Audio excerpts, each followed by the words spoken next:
That means all 7 of these glass have to come in from just one hopper. And that's why we have these repeaters here all on full delay. That way it gives enough time for all the glass to refill before it crafts another one. But if you're crafting something that doesn't have to push in as many items, you can adjust this clock here to make it craft faster while still giving it enough time to fill in all the slots so it never loses the initial recipe. But with recipes that use a lot of one type of item, having a slow clock is not good enough. You need to make sure that if your system runs out of one item, you also need the system to be smart enough to know not to craft something unless there's enough items in storage so that I can craft this one as well as fill it back up again for the next. So this is a good example here. You can see that we got 63 glass in this slot right here. And let's say we just happen to get one more glass coming in from our glass farm. And if we go ahead and check in here, the crafter recognized that new glass came in and automatically tried to craft another ender crystal. Well, the problem is that one glass we put in activated the system, but it only filled in one slot back up to 63, while the rest got depleted down to 62. And if this would continue, each time one item comes in, the item is briefly read by this comparator and it turns off the torch, meaning that every time even one glass comes in, it thinks it can craft a whole new set. But what happens is it eventually runs out of one item and then you will lose your crafting recipe. But I designed my system to be smart enough so this isn't a problem. And that's why we have this little redstone dust over here, as well as have this comparator in subtraction mode. Then all we have to do is make sure if we have a recipe that uses a lot of one item, we have that item put into this barrel over here that is on the same side as this redstone. With that extra bit of redstone, it has to have this hopper completely full before it will actually turn off this torch and restart the system. This is because when the hopper is full, it has a redstone signal of 15 being produced by this comparator going out into this block here. But when it gets a less amount of items, then it's no longer producing 15 redstone signal, but is only doing 14. And comparators can actually do math where they will subtract the strength from this side from what they read behind them. So if they read 14 here and we happen to have 14 over here as well, 14 minus 14 means 0. Well, there's no power going into this block, meaning the torch will stay on. But if it reads a full hopper, it will read 15 minus the 14, meaning that there'll be a signal strength of 1 here, which is enough to turn off this torch. And for recipes that only use one of each item, you don't even need to have this piece in here. This is the important part of the video where I'm supposed to tell you something, but I forgot what it was. But not only can it work with 3 unique items, it can also work with 2, like this auto TNT crafter. Since we're only using 2 ingredients, we don't even need the third torch, so we can just remove this one, which we're not using, and it will automatically detect the other 2 are full, and it will start crafting. But with recipes that use a multiple of 2 items, you can still also prevent it from losing the recipe with single items coming into the system, which would slowly deplete the sand here. And this is done just like the other side, where you can come in with some blocks and redstone, and then have a powered lever over here and have this in subtraction mode. Now this one won't activate until this one is completely full of sand, and that way you can guarantee to not lose your recipe within. Alternatively, you could just come in and actually use both hoppers to push in the sand and link up both of these to a single source, and that way when the sand comes in, it has to fill up both sides before the whole system will start back up again. And all other 2 item recipes are a breeze. But it can even craft recipes that use unstacked items. What makes this difficult is that once the crafter crafts this dispenser up, this bow will be used up and an empty slot will be there, which could easily be filled with cobblestone or redstone before another bow is placed in. But the bow will actually come in first each and every time. This is because not only do I have a redstone torch on this side, which is locking this hopper, preventing the redstone from going in too soon, but I also have a redstone torch on this side, which is locking the cobble, preventing that from going in before the bow does. That's because these torches take a little while to turn off, giving time for the bow's hopper to push in first. But this recipe uses a lot of cobble, so it needs time for all that cobble to come back in. And because the hopper is often locked, it doesn't have enough time to do this. So it needs a bit more delay, and we can do this just by moving this redstone line over here, then adding in some more delay by putting in a full delay repeater right here. And then the second repeater facing this direction on full delay as well. Now you can craft a dispenser while giving enough time to replenish all the cobble so it never loses the recipe. It can also do all single item type recipes. Just make sure to put the items on the same side that we have this comparator reading. And then we can go ahead and get rid of the extra torches which we're not using, and then it'll go ahead and automatically craft up the blocks. Notice that even though it can lose the initial crafting recipe, it doesn't actually break it when there's only one item type. As long as the clock doesn't try to craft an item early on, it won't accidentally craft like a nugget or a pressure plate. And then the clock will just end up trying to power it, nothing will happen, and then the next time it will be able to craft the complete item. And at any point you can come in here and remove extra slots and disable them, so you can craft up recipes smaller than 3x3. Where my previous 2-item autocrafter can do a little over 90% of all items, my new one can do 99%. So out of the roughly 828 recipes in the game, my small crafter can do all of them but 7. And that's recipes that take 4 items, like cake, piston, crossbow, the suspicious stew types, complex firework stars, and firework rockets, and the recipe that which uses the most unique items being the rabbit stew. You can build the entire thing just from this view here, or you can check out the world download and schematic in the description. Now see how I made a farm for everything from Dragon's Breath to beacons in this playlist here, or say hello to me over at my live stream, as I'm probably designing some more crazy stuff. And thank you to everyone who remembers to use their Amazon Prime or Twitch Prime to subscribe to me over at Twitch.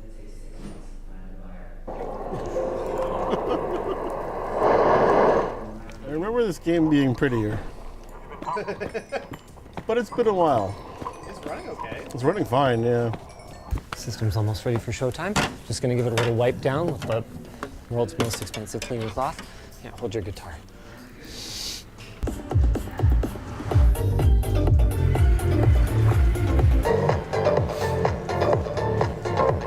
You should have gone for the speakers first. It's gotta be the vibrations being passed through the case. It's not designed for that. It needs the shoulder. Exactly. That's how science works. This is not better. That's at 1. Overall, I like your flair. I wish I could have it. See, I have my Buzz Lightyear MacBook stand. Yeah. I don't think this counts as computer RGB. But see, RGB is a tool of the devil. So this is my concession to having to include some. I see. Also, the board doesn't support RGB. Yeah, mine neither. Forgot to take the peel off your window. I'm gonna have to dock marks for that. I know you enjoy doing that, so I left it for you. No, that's not what happened. You didn't Yeah. notice. I noticed I didn't care. All right, let's see the gaming. Realistically, you guys are gonna be the judge of who did it better. Does this run at 60 hertz? Oh yeah. Oh, yes. Oh yeah, definitely. And what resolution is this exactly? Just about 1080p. Just about 1080p. I had to shrink it down to fit the monitor. I There's see. no overscan support.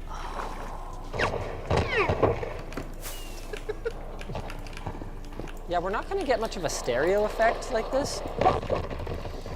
Also, this display looks like crap. A little bit. It flickers on. Oh, really? How's that walking sound? Was the contrast supposed to be at 100? Is that the default position Plugged for it in this and said TV? go, so that would be the default. You know what? I bet it's not. I bet that this is the could be, yeah. default. Let's see if that did not get better. I also don't know how to get out of the menu. I'm noticing this. How do I hadn't plugged it and plugged it back in to get out of the menu. You should have bought the remotes. What were you thinking? Didn't know I didn't buy them. Seriously, this just never closes? I have no idea. Right?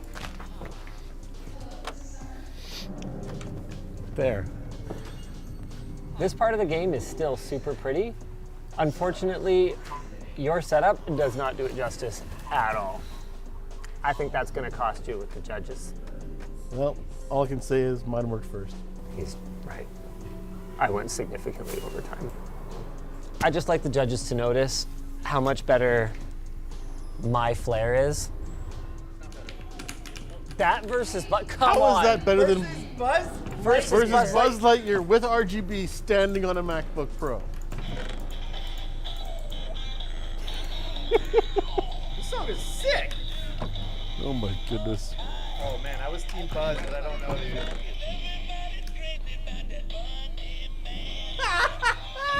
This one cost $600. That one costs $300. You got robbed, buddy. In addition to my better flair, remember, I have this guy who kind of looks like a little mouth with big bug eyes. Okay, he's right there. He's watching you game. He's cute. And my sound setup, Lake Shan Island. We you can feel in your guts. Slightly more intelligible. Also, we fix iPhone, iPad, iPod. Oh, So that's good. if you have any of those things that are broken and need fixing. You'll be really happy you came to Linus's gaming setup. Yeah, I got worse frame rates, but I'm running at 1440p with 8x anti-aliasing. This looks sharp AF. Smaller screen though. Yeah, but, you know. Yeah. Okay, little guy. One thing I will have to admit is that my 6th gen Core i5 is definitely bottlenecking this 3080 a little. And look at that, a whopping 51 frames per second. Let us know in the comments, who do you think built the better system? Jordan with his Buzz Lightyear, more like Buzz Loser Year, or me with my Rockin' Rabbit? Now wait, the cherry on top? I think this setup rocks. Just like Hey guys, we're watching more OKKO, Let's Be Heroes. And if you guys want us to watch more OKKO, then please get this video to 12,000 likes. And check out the Patreon for the uncut commentary and also exclusive videos. We're watching Avatar The Last Airbender there right now. Subscribe. These are my homies, Peach, hashtag Sir, and Chocat. Desmond A. I love the way this scene looked. It's so Scrunkles-worth, man. The show, it got canceled. Craig had to go do different things. Craig went off to buy roller skates, bro. That's the only money he made off the show. So, you wanna like hang with us or whatever? Sure. Enid gives like oldest sibling vibes, you know what I mean? Like the most chaotic shit conceivable could be happening in the same room, and she just has the mental capacity to just zone it all out. She gives the babysitter that does not pay attention to the children and still gets paid, like, somehow. She put the kids to work. She gains nothing from being lifted like that. It's purely like for the principle of I support child labor. That's what she's all about. Put some hashtag stank on this one. Hashtag stank. That was one of the worst lines, I think, in media history. This is fucking Brazil, dude. This is just POV. You're in Brazil. You could kick like a football A football. to like any person in Brazil, and they could fucking handle that shit, dude. They do 20 keep-ups like it's nothing. Maybe that's why they're telling us to come to Brazil. Hi there, boys. He's such a cute little goober. That is such a good moment, but it makes so much sense for the show, too. The socks and sandals, though. We should take this guy out back and kill him, if I'm being completely honest with you. We should get a lighter and burn his ass, because he's literally a tumbleweed. Launch. There's so much leg in this show, you know what I mean? There's too much leg. Like, Enid is literally 95% leg. It's like, you know in SpongeBob where you see that it's like 50% sea, 50% weed? Yeah. Enid is like 50% leg, 50% more leg.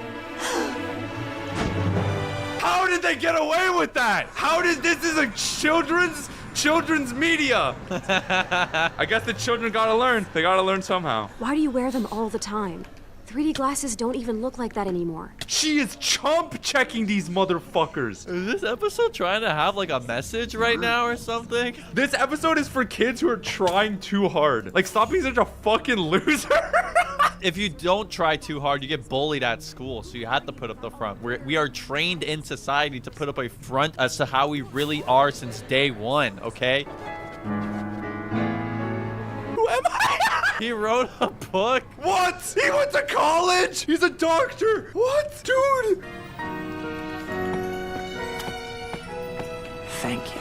Thank you. What? What? That was like the best episode of the show. You can borrow this while I'm gone. Brad's name tag. Why does that mean he doesn't have to work? That doesn't change anything. A new friend. More than friends, dude. This lesson of this episode is going to be so good. KO's going to realize that not being yourself lets you rizz up hot shorties. No, obviously the message of the episode is going to be that Tony the Tiger is the hottest furry character ever made. Brad isn't just some muscular jock. Oh, I put a fucking red asterisk under the misspelling. Yeah, they got auto-correct in real life now, Chad. That's crazy. I love that joke. Name tag? Why is it the fucking, it's like raining, it's sad, it's playing the fucking, yo, this is amazing, the fucking music is going off right now, oh my lord. Oh, this is so beautiful. You stole my name tag. I'll give give it back. You gave it to him. I knew that they were gonna do something with the name tag, but I did not expect them to go this direction with this episode. Welcome everybody to the 9th annual Rat Off. Jack, this is the problem with your name, that they could never make this joke in a children's cartoon with your name. Like, you can't just tell everybody we're gonna be doing a jack off. We can do a jack off. Why did his fucking jaw drop like Fucking Looney Tunes anvil sound effect. We supposed to punch each other with rhymes? More or less. Dude, like 400 things have happened this one. Now they're doing a rap battle. This is so funny. Oh my, what? She pulling out, what? Woof, woof, woof. I'm howling at the moon right now. Oh my lord. Afro Goofy. Ears tipped. You goofy. You goofy. No fucking shot, dude. This is the white boy hears rap music for the first time. I like to burp and I like to toot. I like how even though his rap is completely fucking different, he's still getting like the badass poses that Rad was getting. You know what I mean? It's the same camera angle. If you really were rad, you'd know that. The way he talks about himself in the third person like that is... Dude, he's struggling from toxic masculinity right now. Like, Rad goes home and he cries in his pillow for an hour every single night. Dude, we don't care about this robot. Ever since we got introduced to the baddie robot, it's like, why am I supposed to care about you, buddy? Because Mr. Gar about to fucking bust on this guy. He's got the Cup of Joe, too. No, he's got the Joe Cuppa Joe. The Joe Cuppa merch. 1, 2, 1, 2. Enid's just dancing. Enid is just busting it down, style. Imagine Mr. Gar is your dad, and you go to school, and someone tries to tell you that their dad is cooler than your dad. Good luck winning that fucking argument. He would take off the 5 sunglasses that he's wearing on top of each other and kill your dad. I learned how amazing he really is. Well, what does Mr. Gar do during the day? Because he owns the gas station. He's a full-time landlord, dude. He has a lot of work, okay? He had to raise 3 single mothers' rent last week alone. He had to evict a family of 5. That'll be 12 technos, sir. Dude, her fucking hair is awesome. Wait, so does she not have thick thighs in the flashback? Or when does that come into play? Like, what's the timeline? She grew them in college or whatever. They like developed. Yo, they sell feet at this place? What the fuck? Why isn't the meat refrigerated? This shit is just all in the cabinet. That's just rotten. The health inspector is gonna come in here and shut this place down, dude. Mr. Gar, he's gonna get sued, bro. Without any regard or empathy for my fellow man. Wow. Ew! What was that? Why did you touch him like that? Why did it make that sound effect? To its final destination to fulfill its duty. Wait, so the whole plaza is just the fucking road? What? This is propaganda. Can we talk about this? Is this propaganda right now? We shouldn't take this at face value. This is most likely Lake Plaza propaganda. So I guess none of that actually happened. They found Updog. They have Updog in stock. They did it. What's Updog? You called for my assistance, KO? Yes! Dandy! If this was a sitcom, the audience would be clapping. They just screamed. That's what just happened. We were talking over it. Mr. Gar here is overcompensating for his receding hairline with muscles. That's literally me, though. Can we just talk about that? She just pinpointed all my insecurities right there. This is like the most words I've heard come out of a minion's mouth in my entire life. All I'm hearing is banana. Banana. This is kind of like Ben Shapiro if Ben Shapiro was like a cute autism creature. You know what I mean? If Ben Shapiro was like lovable, you know? They flushed themselves down the fucking toilet. Where did they go? Oh, they're still there. I thought they got flushed to like the poop dimension or some shit.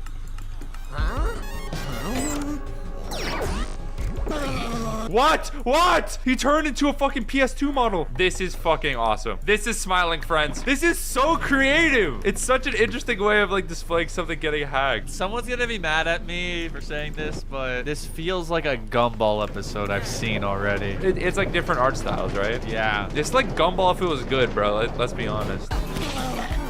Is that fucking Brian Griffin? I swear to God, that was fucking Brian Griffin. Oh my God, it literally is Brian Griffin. Throw things at his face. Look at how wide Dendy is in that frame. She's literally little fucking autism creature. Oh my God, look at her. She looks like the autism creature incarnate. Jeez, how'd he get through the barricade? Dude, her ass is holding up the whole barricade right now. That's how powerful her booty cheeks are. She does not skip leg day. Her squat's probably more than yours. But she could squat like 20 of me, bro. Her ass is insane. Among Us! That predates Among Us, though. Amoingo, boingo, gadoingo, floingo. Autism creature, sus, skibbity. So that the last thing we see before we go is a friendly face. Do I ship them? Is that wrong? I guess in like a adorbs way, but they're just kids at the end of the day. If I preface with the hashtag adorbs, can I ship them? I love the way this episode is animated. It's really cool. The way Dendy is animated, I feel like there must have been an instruction like, don't animate this character like you would animate a normal human being. Because the way her body contorts and like the poses that she makes, she looks more like a frog than a human being. Like 99% of the time this episode. I'm just glad everyone's okay now. Bro's talking through the fucking Turtle Beach headset right now. That's the only thing his mom would buy for him, bro. He can't afford anything else. Xbox voice chat sounding. That episode was pretty good. Las Olympics, baby. Dude, these judges are crazy. They got the guy from Mario RPG on the left. Are you kidding me? Oh, it's Gumball. Gumball child. Gumball Chan. Dude, it's just Enid's legs on the left. That was so funny. I love how KO's height in comparison to Enid is like so inconsistent. It always changes. It always changes. Oh, I love it. Brandon, a real magic skeleton. Yes. And Droop. This is like when the coach is making teams in gym class and you're standing next to your friend and you're like, you go one ahead of me, bro. You see the coach doing go 1, 2, 1, 2, and you're like, bro, switch with me, bro. Please switch with me, bro. Please. Or the coach just forgets your name in the fucking class. Well, that never happened to me because I'm not forgettable. I'm sorry that happened to you, Jack. I'm sorry that's a unique situation that only you have faced. I thought you liked getting participation trophies, Potato. He got picked with the broccoli. He's gonna lose. This is spilling the milk. These three kids are spilling the milk. Core obviously is broccoli, right? Can we just talk about that? Yeah, Core's the broccoli guy. I am the bunny, and you're KO. It's time to dipe up or wipe up. It's so weird. It's time to dipe up or wipe up. Someone give this baby CTE. I'm tired. Okay. We need to kill this child. Oh, he broke his fucking torso. He is dead. That's fucking horrifying. That's your child. That's your child. She gave her a 2, the pity 2. This is a Sisyphus. The boulder push. This baby is getting so much CTE. It's fucking horrifying. I love the baby. I feel like the trend of like actual mainstream like animation just using YouTube sound effects is objectively funny. It's so good. Aww. Dude, this is the fucking Ishigami in Love is War, bro. That's literally Ishigami's entire character arc surmised in like one fucking episode right here. I love fruits. Oh, that's her brother. Oh my God. That's awesome. Yay. This is so wholesome. I'm so happy the broccoli is good. Is he going to increase his hero level now, or is he still like hard cap level 0? No, Mr. Gar's going to increase his rent now, and his mom's not going to be able to pay it. Is this a one-income household? Oh, I'm kind of busy. He chump checked out. He gets mad put out. It's just He's dreaming. He's gonna wake up and it's gonna be like, Does he have his favorite song as his alarm sound though? Okay, what's his favorite song? He's got the I'm in love with the Rizzler song as his fucking alarm clock. Sticking out your yard for the Rizzler. So the thing is that you're already referencing something really niche, but then you're referencing it wrong, so no one knows what you are talking about. Isn't it like I'm in love with the Rizzler? How does it go? It's sticking out my gap for the Rizzler, okay? Okay, so this is who he's gay with, Professor Venomous or whatever. He's so hot. Wait, he brought his daughter to the date? It's like the 5th date, you know what I mean? Like as someone with gay parents, you know what I mean? If you have kids, you have to introduce the kids on like once you've been for like 6 months, you can't. Only gay people introduce their kids to their partners? Is that it? Yes, specifically. Sorry about that. Dude, this is like a 2-prom sitcom plot, but it's a evil villain balancing his dates? What the fuck are we watching? It's like when you have 2 dates to prom, right? Like that's obviously what it's parodying, but it's a fucking villain. So unprofessional. As if we're not important enough to be tortured. They want to be tortured. Rad hates being fucking second fiddle, man. Dude, here's the thing. In the beginning of the show, I was like, Boxman sucks. There's no way for them to make Boxman interesting. He's such a lame superhero. Here's what they did. Superhero? Bad villain. Here's what they did. They gave him a baddie robot. They gave him a fart sound effect. And they made him gay. Most importantly, they made him gay. That's all you have to do to make a character interesting is just to make them like dick, bro. That's it. That's it. One trait anyone can relate to. SAG-AFTRA writers hate this one trick to making their characters likable. You haven't had your just dessert, sir. Okay, KO's Mario accent is kind of crazy, bro. Dude, I wore the best fucking hat for this episode right now. Oh, you're still wearing that shit? I can't see your camera. Yeah. I've been wearing that shit. It's a me.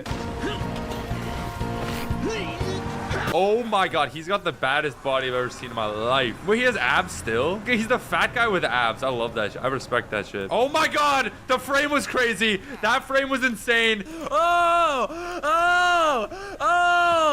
You still... Duntreeland. Hi. Duntreeland. What's up? What's up, Duntreeland? How you going?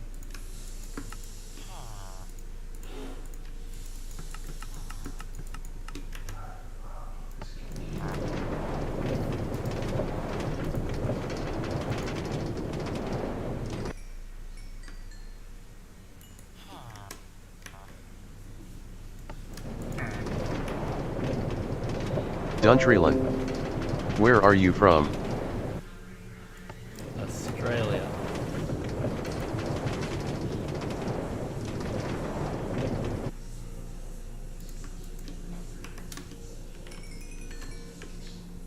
Duntreeland. Nice.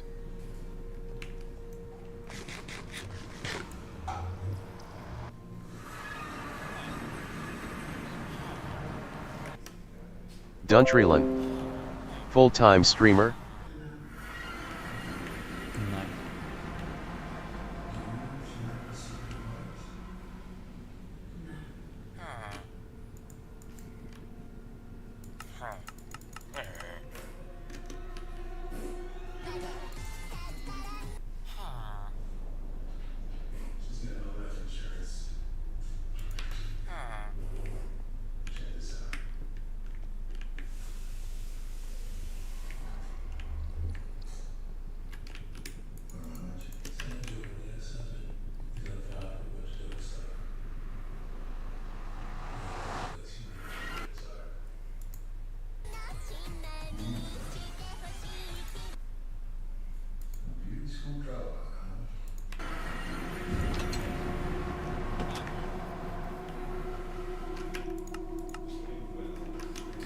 Duntreeland.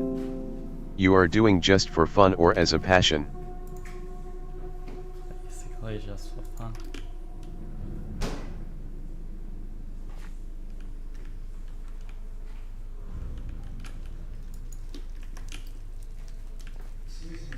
Duntreeland. Cool. Don't need like graphic design work or anything like that.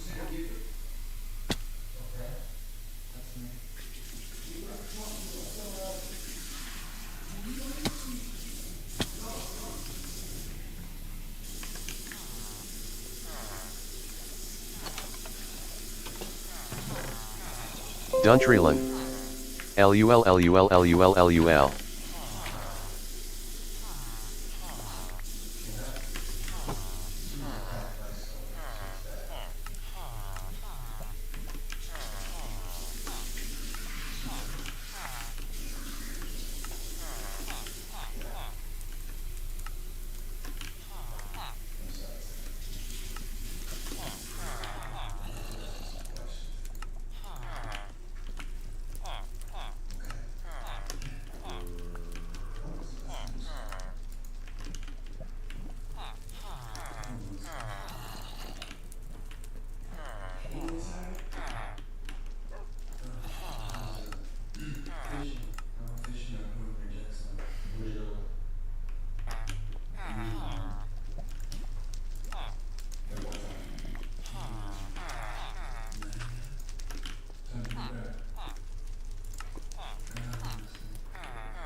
Duntryland.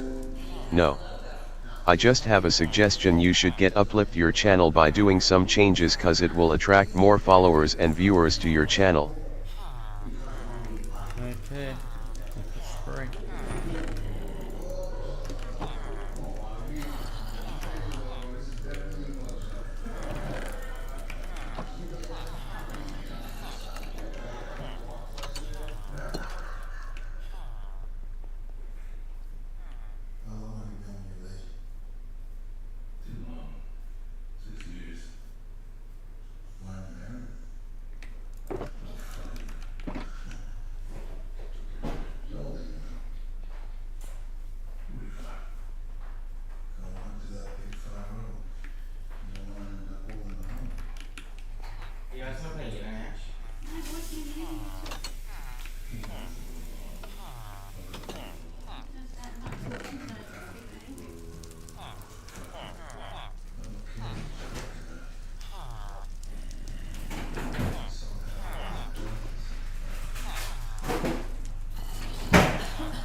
Duntryland.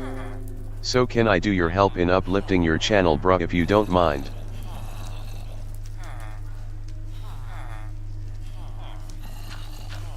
Well, what would you do then?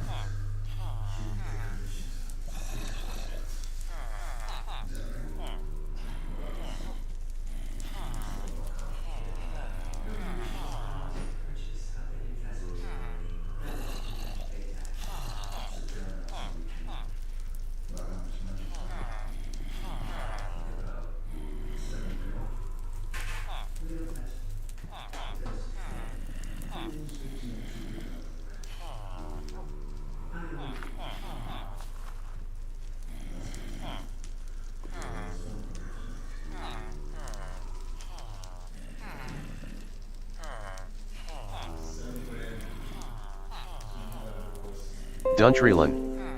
Your voice is it low, I can't hear you properly, bruh.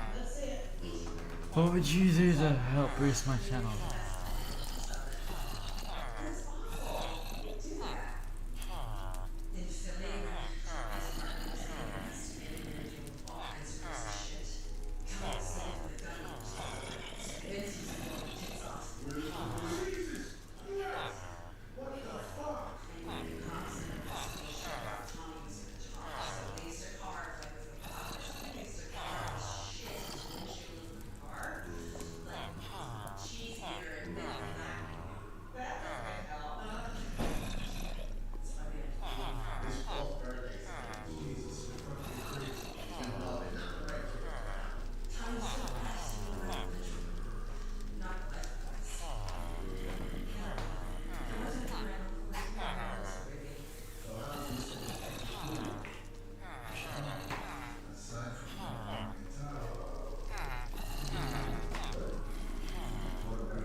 Duntryland. Can you connect with me on Discord so that I can show you my work? For sure you will love it. Remember when I said I don't need a graphic designer?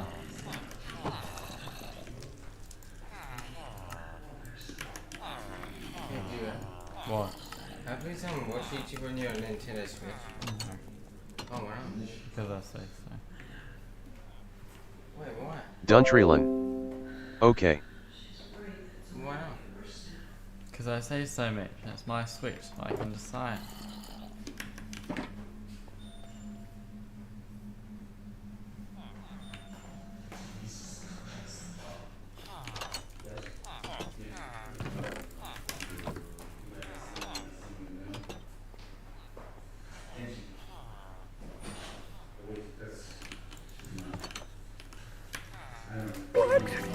Sounds like Muscle Man breaking down right now. You still want my robots? Purple guy's so hot, bro.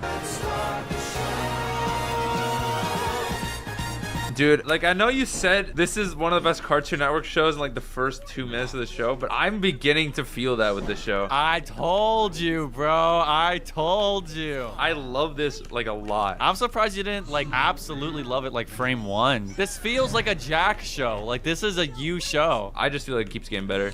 So, I should buy a really expensive frame? Yes, I'll get the most expensive one we have. What? There is a literal supervillain across the street, and these guys are the worst. Also, the text on this guy's shirt keeps changing. It said hungry at first, and now it says analogy. Oh, it's changing to his mood. That's so funny. No, I'm pretty sure we realized this like in the last recording, but to be fair, it's been like over 2 weeks since we watched the show. That's funny. Mommy? Why are they laughing like that? Like, literally, what is wrong with giving your mom something that says mom on it? It's your fucking mom. This is so mean. They just stole his cute little art he made for his mom just because this fat fuck was hungry. Like, there's a convenience store like a 1-minute walk away from you, dude. Took down the infamous Cactus Crew, and it was the talk of the town for weeks after. Such a baddie. She did a hate crime against cactus people? Are we seriously celebrating like cactus people are a minority in OKKO? She committed an amazing hate crime. All right, now to make some calls. He's just like kidnapping someone so his mom can beat him up. Like, what? And he's got a frog phone case. No, he got that from Dendy, bro. They're building it up so when season 27 comes along, like him and Dendy get married. You know what I mean? Come on out and face me. He's all old and geriatric now. Like, what the hell? His fit is crazy though, let's be honest. Succulentus. Is that you? Succulentus? That's my nickname. He must be good at his job, bro. He must have been doing favors since day one. Succulentus, bro. His name in college, man. Fuck me, Lentis. Lenthal. I want to suck on some lentils, bro. This feels like an Eminem song. This is like System of a Down or something. You're right. It's a Korn reference? Oh, the guy from Korn voices him. What the fuck? Oh, my little dumbbell. They bonked that sound effect, bro. They bonked his fucking ass in the middle of the wholesome moment. What do you say we go home and play that game? Yeah. No one's gonna sub to BBQ Lover 7 on YouTube, bro. Get the fuck out of here. I'm subbing right now. Whoa. We all be fucking with BBQ Lover 7. Yeah, no, we stand BBQ Lover 8. Yo, guys, go subscribe to BBQ Lover 8 on YouTube.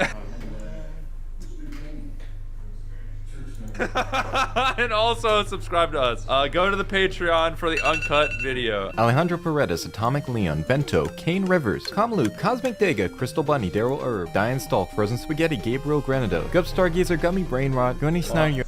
So you doing playing Mario? I'm sure. So this woman, her name's Carly, and she's driving down the highway one night. And out the window, she spots a toddler walking on the side of the highway near the woods. So she pulls over under the shoulder and immediately calls 911. 911, where's your emergency? Hi, I am on Interstate 459, and there is a kid just walking by themselves. So then Carly gets out of the car to check on the kid. And that's when, out of nowhere, a man came out of the trees. He had orange hair and a big bald spot. And he mumbled something about he was just checking on the kid. And then suddenly, boom, the man grabs Carly. She screams. He then picked her up and he forced her to go over a fence. And he shoved her into his car. And eventually, she ends up in the back of an 18-wheeler. But Carly's crafty. She manages to escape the 18-wheeler and she runs. But they chase her down and they capture her again. Meanwhile, because of Carly's 911 call, the police have shown up to the side of the highway to check on this lost toddler. When they pull up, Carly's car is still there, still running, and the door is wide open. Her wig, her phone, her purse are all with the car. And there's no trace of her, and there's no trace of the toddler. Carly is officially missing. And this ignites a massive search party. 25-year-old Carlethia Russell vanished Thursday. Local, state, and federal agencies all came to help. All the members of her community pitched in. If you know any information about where Carly Russell is. But by this time, the kidnappers are way ahead of everyone. They take Carly to a small house in a remote location, and she's blindfolded, but they don't tie her up because they don't want to leave marks on her wrists. And that's when they take explicit photos of her. And eventually, they put her in a vehicle again to take her somewhere. And it's here she makes a run for it. And she runs through lots and lots of woods, and she just keeps running until she eventually shows up at her parents' door. Barefoot, cut on her lip, ripped t-shirt, but she was safe. She had been missing for 49 hours, so around 2 days. Now police, they eventually have the opportunity to question her about all this. During that 49 hours she was gone, the police find a lot of strange things. They find that right before she went missing, she stops at Target and buys a bunch of snacks. Cheez-Its and granola bars. But those snacks weren't with the car. They also find CCTV footage of her that same day stealing a bathrobe and a bunch of toilet paper from her work, almost like she was gathering supplies. Then they're able to look at the traffic cameras and review the footage when she stopped along the highway. And they notice that after she spots the toddler, she drives a really long distance along the shoulder. 600 yards. That is 6 football fields straight. Was the toddler like running along the side of her car at the same speed she was driving? Then police get a hold of her search history, and they find searches for things like, do I have to pay for an Amber Alert? The maximum age for an Amber Alert? How to take money from a register without being caught? Searches for bus tickets, and even searches about the movie Taken. I do think it's highly unusual. The day that someone gets kidnapped, they're searching the internet, Googling the movie Taken. So by the time she showed up to her parents' house that day, barefoot, with a ripped shirt, police were already skeptical of her story. They eventually came to the conclusion there was no kidnapping. There was no orange-haired man, no 18-wheeler, no house in a remote location, and as far as the toddler goes, The Hoover Police Department did not locate any evidence of a small child. she made it all up.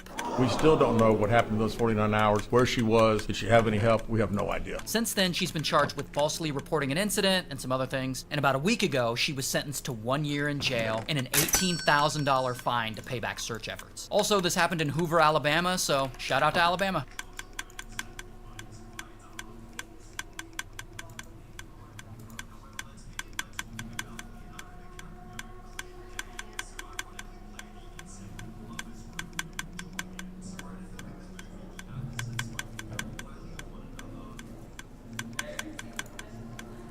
Now, if I had a nickel every time I made a 4-block world record size circuit with a comparator output using a snapshot feature, I'd have 2 nickels, which isn't a lot, but it's really weird that it happened twice. So anyways, do you guys remember the iconic Crafty Crafter counter? Well, at the end of the video, I said this. So yeah, these are the Crafty Crafter counters, and everyone has to call them that every time you use it. You know, I'll accept Crafty Counter, but you know, the full name, just like the Etho Hopper Clock, it's the Crafty Crafter counter. And about a week later, Mumbo uploads his video on the new copper bulb. It's literally a single block T flip-flop, and I hereby name it the Cop Flop.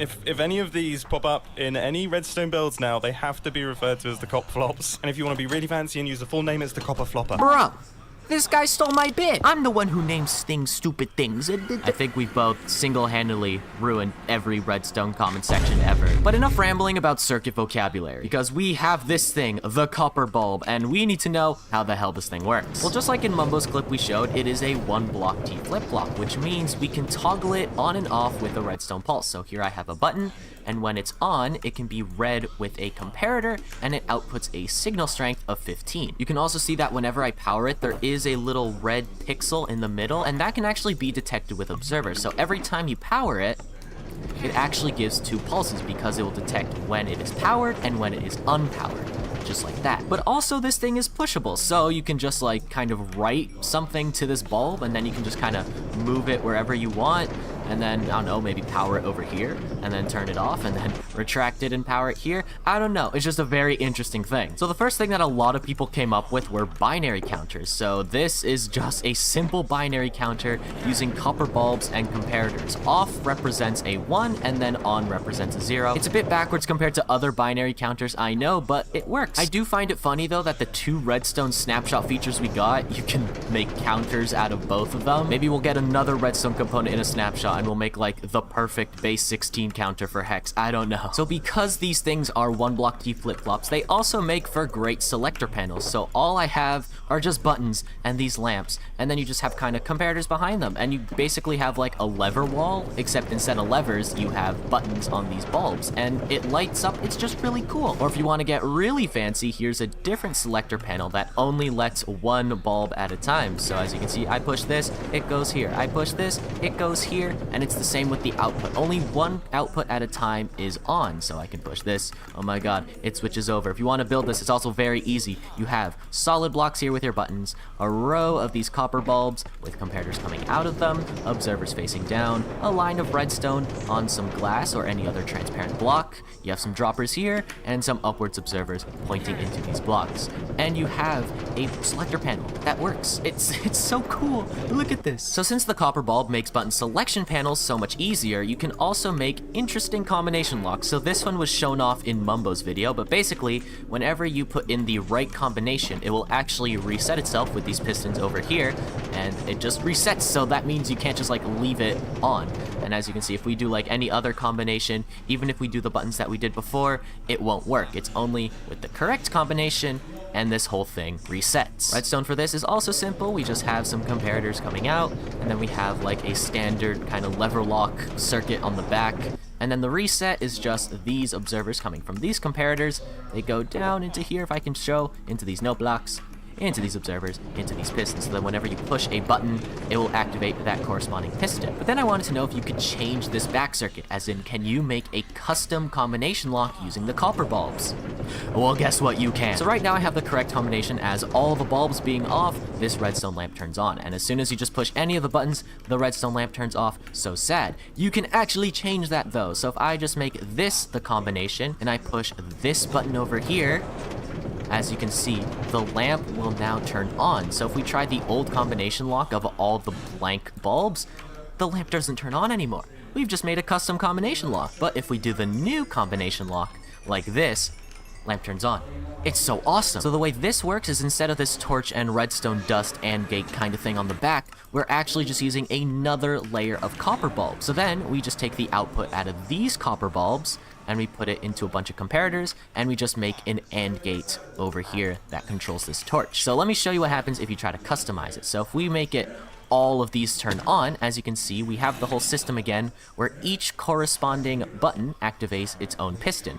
So right now we've just activated this and this, so now these pistons have extending some target blocks into the bulbs. So now if we push this button, it's going to go across this whole redstone line, and it's going to update whichever bulb has a target block on top. So if we just do this, as you can see, it's updated that. So now the correct combination is all of these are on, lamp turns on. And of course, I've made a simplified version in case you just don't want a customizable version. So this is the same combination of every other button. So if we just do that, we do this and this and this, as you can see, the lamp turns on, and it's very simple. You could literally copy it from this one slice. Basically, all you want to do to make it like the correct combination is you put in your panel, you put in the correct combination, and then just right after, you just place your copper bulbs, and it's done. That's it. So then as soon as you have all of them blank, it has that combination just saved in its memory, I guess. I don't know, it's just one bit of memory. But I wasn't done with memory systems, because let me show you the final boss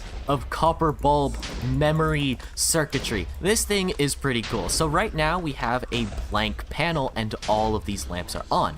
But we can change that. Let's say I want one of the valid combinations, again, to be every other button like this. Well, we have 4 modules down here where we can write that combination to one of these lamps. So let's say I want that to be the right combination for this module. So now, as you can see, when we have every other button, that single lamp turns on. And then when we have it all blank again, all the other lamps turn on, but now this one turns off because it has a different combination stored in it. So maybe we want to do a combination with the 2 middle buttons, every other button again, and then we'll do this one. As you can see, it turns that lamp on, and maybe we want another combination where all the buttons are on, and we'll make it this one. So now we have 4 different combinations set in this memory. We have all of them on, we'll activate this first lamp.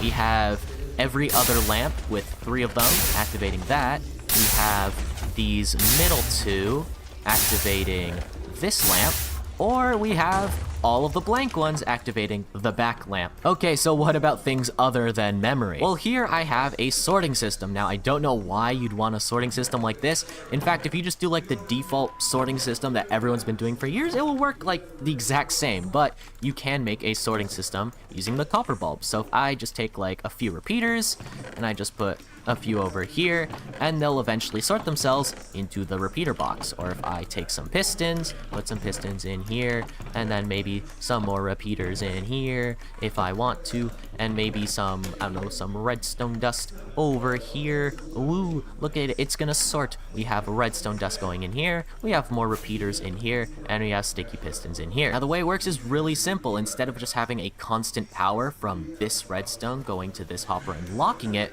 we just have have this final bit of redstone being detected by an observer and updating this copper bulb, which can be read by this comparator, and that just locks this hopper. So yeah, there's not much else I can do to explain it. You can literally just copy it just by looking at it. So in front of me, we have 2 rows of copper bulbs. This one over here is an observer chain. In fact, if I just take a few out, as you can see, it's just a line of observers with observers coming out of it over here. And then on this one, we have an alternating bulb and repeater chain. So if we activate both of them, look at that.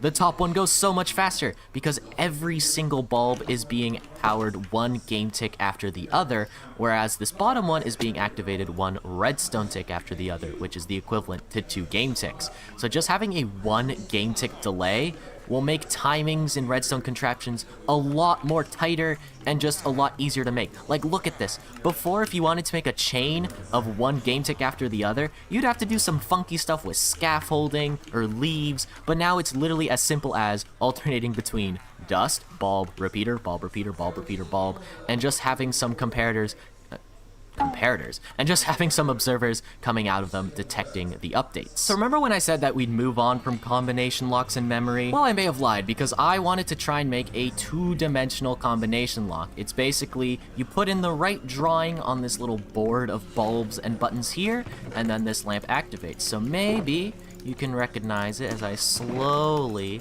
get it put together. Maybe the mouth, maybe this little eyeball over here. We can just clean up this side a little bit. And then finally, the last creeper eyeball. And then after that, the lamp turns on. So yeah, we have a 2-dimensional combination lock, and I just don't think a system like this before the copper bulb would even be possible. And the redstone, dude, look how tiny the redstone is. Again, we're using that technique that we used in the 1-dimensional combination lock with the second layer of copper bulbs over here. And then to connect all of the layers, we are using this big old wall. And basically what that wall does is whenever a trapdoor closes on it, it'll actually send an update all the way down to these observers. And then we just have another copper bulb and gate over here with these comparators that are now all turned off, making this whole line turned off, making this torch turn on, and then we get an output. This thing is tiny, look how small it is, and it is expandable. There's like no redstone dust stuff over here. The only thing you'd have to change if you make it bigger is like maybe this AND gate at the very bottom, but dude, this whole thing could just be expanded to whatever size you want. And speaking of things that can be expanded to whatever size you want, a Turing machine. Now, if you don't know what a Turing machine is, it's basically a concept for a computer that uses a giant, quote-unquote, like infinitely long memory tape where you can write bits of 1s and 0s and it can just move back and forth. So here I just have a prototype, only moves in 1 direction, but the concept is there. So let's say we just want to move the tape one, we just push the red button like this. Look at that, it looks so cool. And let's say you want to write to one of them, you just push this, it's gonna toggle it and then move over to the next bit. Maybe we want to toggle this one as well. And maybe this time we just want to move over to the right. But yeah, literally all it is a piston feed tape with a bunch of copper bulbs. This green button, all it does is it just powers this bulb from under over here, and that bulb gets read through this block by this comparator. And a few ticks later, it just goes through here and activates this piston, which will fire the entire piston feed tape. So I'm excited to see if someone actually does make a fully functional Turing machine, because look, the concept is there. You can move bits back and forth. It's a lot easier than it's ever been before. You had to do some like block swapping or whatever to like represent a 1 or a 0, but now it's as easy as you power the thing and then you move it. Like, it's everything is so much easier with the copper bulb. And hey, if you're enjoying the stuff that I've made with the copper bulb, I think you should subscribe. This one is just purely stolen by Mumbo, but like, guys, this sign, isn't this sign enticing? I don't think the actual subscribe button does this, but I'm sure it's something that you want to do. And lastly, the 4-block world record with a snapshot feature with a comparator output that I clickbaited in the thumbnail. The world's smallest XOR gate. Yeah, and just to spite Mumbo because he thinks he can name things stupid things, I'm gonna name this XOR gate. I'm gonna name this XOR gate. What do I name it actually? I don't know. I'm gonna name this XOR gate the X-Cop. The X-Cop, that's so dumb. It's called the X-Cop now.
Herobrine is the most famous myth and legend in all of gaming, becoming so synonymous with Minecraft itself that even after Notch would repeatedly tell players he didn't exist, players would still report seeing him in their worlds. From 2010 to 2014, Herobrine not only spread through the internet like wildfire, but also seemingly made thousands of appearances in players' survival worlds, forever cementing himself as a nostalgic legend of Minecraft's earliest days. However, nobody knows who created Herobrine exactly. Nobody knows how Herobrine came to be. And almost nobody knows that for 13 years now, the story of Herobrine has been very wrong. Herobrine's true origin story and original form were only just recently discovered. We all know the legend of Herobrine, but I'll give you a brief rundown of his most known origin story as a refresher. Herobrine was first mentioned in an old creepypasta on 4chan, where a player recounts his paranormal experiences and posts the first ever screenshot of Herobrine. The player recently spawned in a new single-player world where everything was normal at first as he began chopping down some trees. Amongst the fog he saw what he thought was a cow, but it was another character with empty eyes and no name. He tried to pursue the strange figure out of curiosity, but before he knew it, he was gone.